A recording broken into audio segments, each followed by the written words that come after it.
Gwen, Price Sales Representative with Keystone Real Estate. And today I'm with Sarah Cadorette with Bodystream Medical Marijuana Services. Yep. Hi, Sarah. Hi, how are you? I didn't even realize that we had this type of business here in Sudbury. I mean, I knew about medical marijuana, but how long have you been in Sudbury? So Bodystream's been in Sudbury since May of 2016, so coming up on 2 years, which is exciting. Yeah. But we actually started in Barrie, the original clinic, which is about 6 years old, and we've got about 20 locations across Ontario now, so wow. it's grown quite large. So we've been in Sudbury for almost 2 years, and it's been phenomenal. We've grown from just kind of a little corner office and a team of 4 to our own office and a team of, for a team of 2 to a team of 4. So it's been really good. And the reason you probably haven't heard of us is because we don't really market out to just anywhere, or billboards or radio ads and things like that. Mm-hmm. It's typically targeted towards the physicians and specialists, different ailment groups, so the Arthritis Society, MS Society, so really targeted to the audience. And then of course, we've got a Facebook page and word of mouth and kind of that stuff. So. Well, and actually we met at a seniors event too, so I guess that's a demographic that's probably becoming more aware of medical marijuana and how it can help. Yes, the senior population is a big target for us because they do generally have more of those chronic illnesses or diseases, and arthritis being one of the biggest. Mm-hmm. So they're a target just kind of by default, because they've got a lot of questions, and I find they're really open to talking about it. Mm-hmm. Then they're open to giving us a call and saying, "Hey, can you present to our seniors group?" Or different venues inviting us out, so the CARP Association, the Legion, all those places that are targeted at them because the seniors are asking. So we'll go there, and sometimes it's not appropriate for what they're looking for. They're just looking for the information, but they're also really good at sharing it. So the other, the coffee groups, and they're saying, "Do you know what presentation I just saw?" Go and speak to these people. So they're good at word of mouth with the education. The awareness of it. Well, and as I mentioned before, but my father at 98, and he was in the last stages of life, and it had been offered to him by the medical professions, but he had a real sort of skewed idea about it, that he'd have to be smoking up some dope or whatever, but it's not like that at all. So what's really great is the healthcare professionals, the stigma's changing around that as well, because the College of Physicians and Surgeons didn't offer too much education for them in those terms. Some were on board of it, and some just didn't know what the protocols were for prescribing. So that's the great part about the clinics like Bodystream, is that the physicians here know how to prescribe, and then the staff is doing the education about what to order, how to take their products, and guiding them through that. More time, they can provide more time than a regular physician can. Mm-hmm. So when a family physician is interested in it or they support it, they can just refer their patient to Bodystream, and then we deal with all of the legwork and make sure that they get all their questions answered, and they can follow up with us instead of their office. The stigma around, I'm afraid of getting high, or I have to smoke it, or if they've got like a COPD or a lung issue that you don't want to affect, really what we deal with is an edible oil product.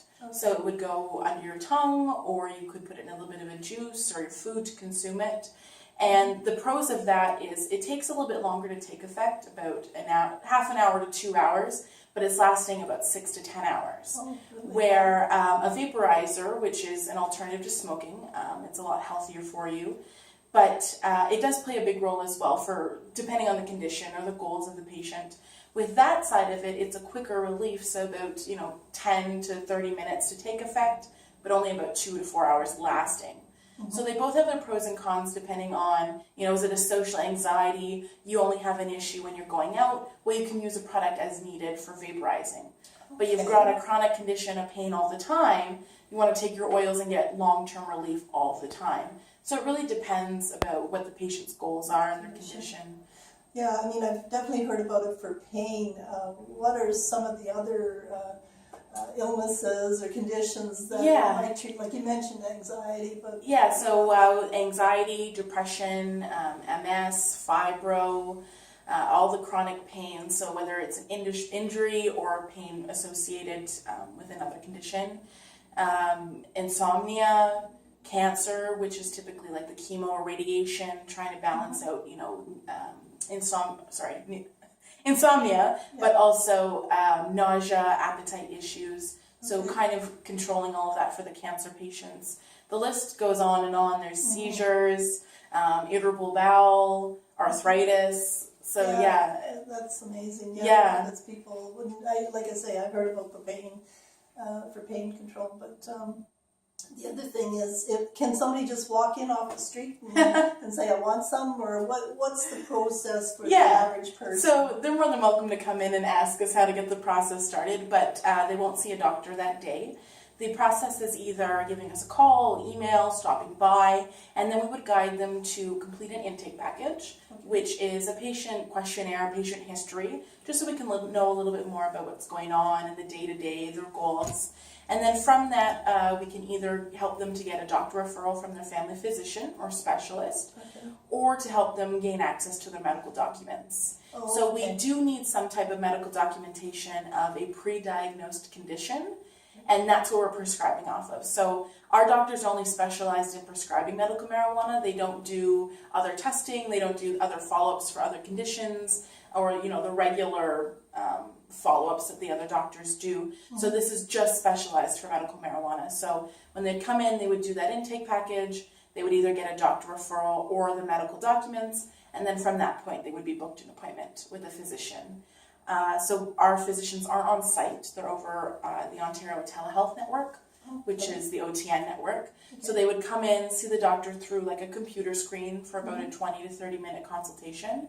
After that, the on-site staff would go through what the prescription means, how to order, what to order, who the licensed producers are that would be providing the product, the dosage, kind of answering all those questions that happen afterwards of the prescription. Yeah. So we don't have any product on site. We deal with deal with those licensed producers. Okay. So they're the ones that are approved through Health Canada to sell and grow products for the medical patients. And is there a lot of those in Canada now? Or? Yeah, there is. When I had started, like May of 2016, I would say there was about 30-ish, and now we're about 85. So it has changed a lot, and the demand is there, and it's growing. And that's 85 producers, not let alone, the size of their facilities or, expanding their greenhouses and those types of things. So the demand is there, and they're finally, I find, meeting the needs of patients in terms of supply. So it's really exciting. So, and it's totally, has nothing to do with the change in the marijuana laws where recreational pot will be allowed, but this is strictly medical marijuana. Yeah, so I do always love that question because medical marijuana has actually been approved since 1999. And so the list of conditions at that time was pretty minimal. You were looking at the extreme, palliative care or cancer-only patients. But as time has gone on, more medical research has been done, which is fantastic, and added more ailments to that list. So with the change coming up for recreational use, there's not going to be any change to the medical side, but it does open up for more research to be done and more willingness and, breaking more of the stigma, which is great. Everybody thinks that July 1st it's going to be a free-for-all, which it's going to be, still really regulated and mandated.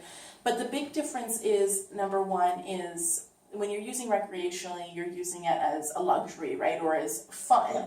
So you're going to pay for that fun, and you can only carry so much, and you can't be near children, and so on. So with the medical side, we talk about reduced costs, insurance coverage, getting discounts for lower incomes, all of those things. Claiming it on your income tax as a medical expense. And the other big difference is for recreational users, they typically talk about THC. So that's the part that's getting you high, or that euphoric feeling, the impairment. THC is good. It is a nausea reducer, appetite, sleep, muscle relaxer. But also what we talk about mostly for medical is called CBD. So CBD is it's more targeted at the body. So it's anti-inflammatory, antipsychotic, anti-anxiety, pain relief. So it's more targeted at the body and not at the brain. So there's not any impairment involved, Okay. which is really great. And that's what patients are looking for, right? Because they need to function during the day or their goal is to get back to work. Right. So we don't want to be impairing them with THC or like some other prescription medications do. So that's the big target. I remember you saying something to me once about the age too. If somebody was 25 and under or 26 and under, Yeah. they need their parents' permission. Yeah, so and people think that's funny because, Yeah. you know, like it's 18 is typically, you know, you're an adult. But the College of Physicians and Surgeons and the research behind it does show that your brain develops until the age of 25. So it's not that they can't become patients. It's just that we do look for a referral. We want their doctor to be on board. We do want a supportive family. So they're welcome to come and they're, you know, expected to come to the education as well so that they know what's happening, right? Because typically someone under 25 would be still living at home or they're going to school and they're in that kind of transition period. So we just want to make sure there's a good support circle for them. But at the end of the day, if someone's having 300 seizures a day, right, using a little bit of a cannabis CBD oil is going to impact their life so much more positively than not having it. So it's just, again, supporting our doctors with medical documents and then having that support circle for the patients. Okay. Yeah. And where are you located if somebody wants Yeah, to so we are at 754 Falconbridge Road, and that's right across from St. Charles High School. A little strip mall there, so yeah, it's perfect, and it's a good location for us. Yeah, easy to see. And what's the phone number here? If they Phone need to- number, yeah, 705-419-1234. Great. Thank you so much Thank for you. the information.